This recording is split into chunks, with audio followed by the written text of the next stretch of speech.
अध्याय 5. विदुराचा प्रश्न आणि मैत्रेयांचे सृष्टिक्रम वर्णन.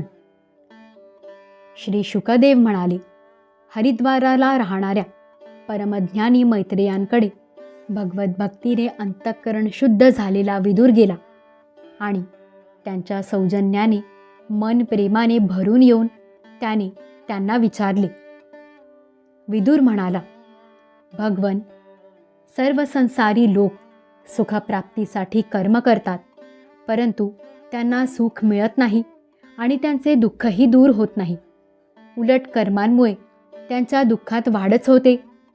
म्हणून याविषयी योग्य काय व अयोग्य काय ते आपण कृपा करून मला सांगावे.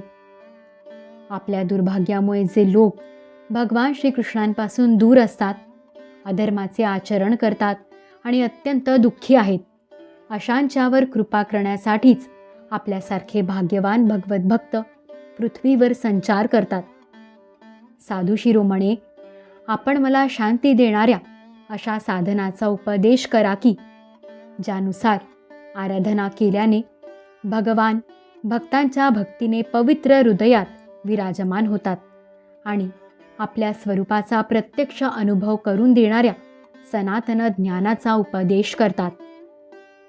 त्रैलोक्याचे नियंते आणि पूर्णपणे स्वतंत्र असे भगवान श्रीहरी अवतार घेऊन ज्या ज्या लीला करतात, ज्या पद्धतीने अकर्ता असूनही त्यांनी कल्पाच्या आरंभी या सृष्टीची रचना केली, ती स्थिर केली आणि या जगातील जीवांच्या उपजीविकेची तरतूद केली आणि पुन्हा या सृष्टीला आपल्या हृदयाकाशात लीन करून घेऊन वृत्तीशून्य होऊन योगमायेच्या आश्रयाने जे निद्रिस्त होतात, ते योगेश्वरेश्वर प्रभू एकच असूनही या ब्रह्मांडात अंतर्यामी रूपाने प्रवेश करून अनेक रूपात कसे प्रगट होतात, तसेच ब्राह्मण, गायी आणि देवता यांचे कल्याण करण्यासाठी जे त्या त्या अवताराप्रमाणे लीलेने कर्मे करतात, ते पण आम्हास सांगावे.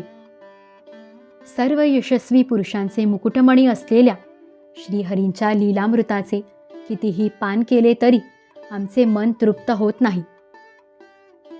सर्व लोकपतींचे स्वामी असणाऱ्या श्रीहरींनी कोणत्या तत्वांनी हे लोक, लोकपाल आणि लोकालोक पर्वताच्या बाहेरच्या भागांची, ज्यामध्ये सर्व प्रकारच्या प्राण्यांमध्ये अधिकारानुसार वेगवेगळा भेद जाणवतो, त्यांची रचना केली आहे.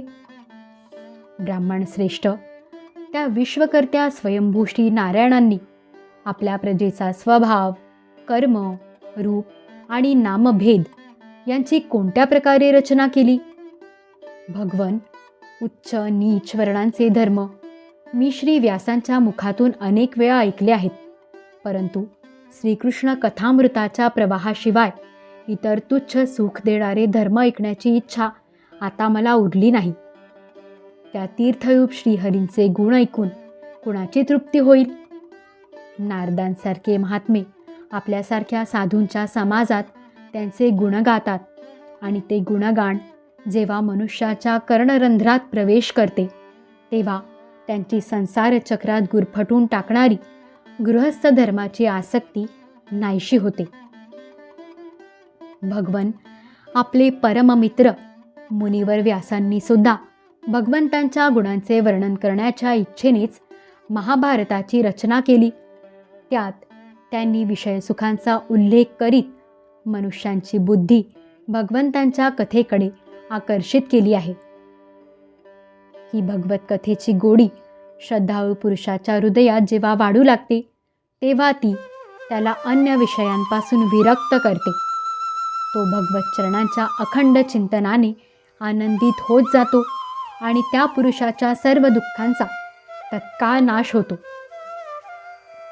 जे आपल्या पूर्वजन्मीच्या पापांमुळे भगवत कथेविषयी विन्मुख असतात, अशा शोचनीय पुरुषांनाही शोचनीय अशा अज्ञानी लोकांबद्दल मला नेहमी खेद होतो आणि निरर्थक संभाषण, कामे आणि चिंतनात काळ घालवितात, त्यांचे अमूल्य जीवन काळपुरुष हिरावून घेतो. मैत्रेय मुने, आपण दीनांच्यावर कृपा करणारे आहात.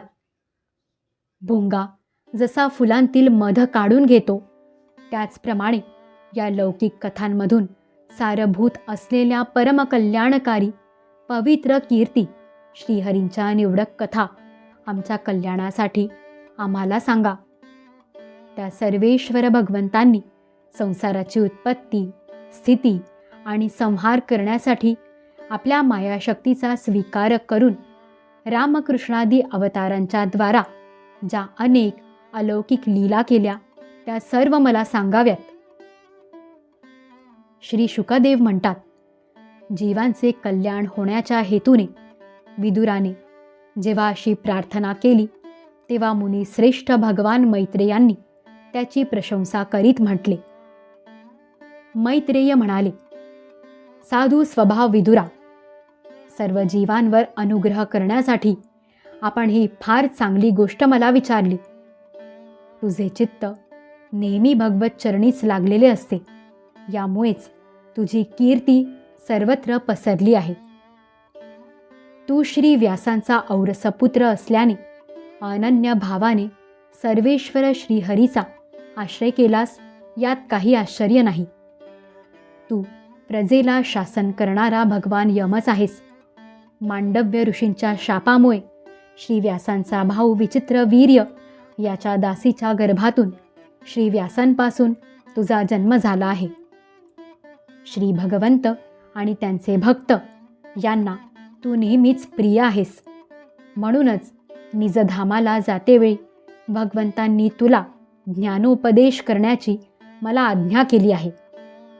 म्हणूनच मी आता जगाची उत्पत्ती, स्थिती आणि लय यासाठी भगवंतांनी योग मायेच्या साह्याने केलेल्या वेगवेगळ्या लीलांचे क्रमशः वर्णन करतो.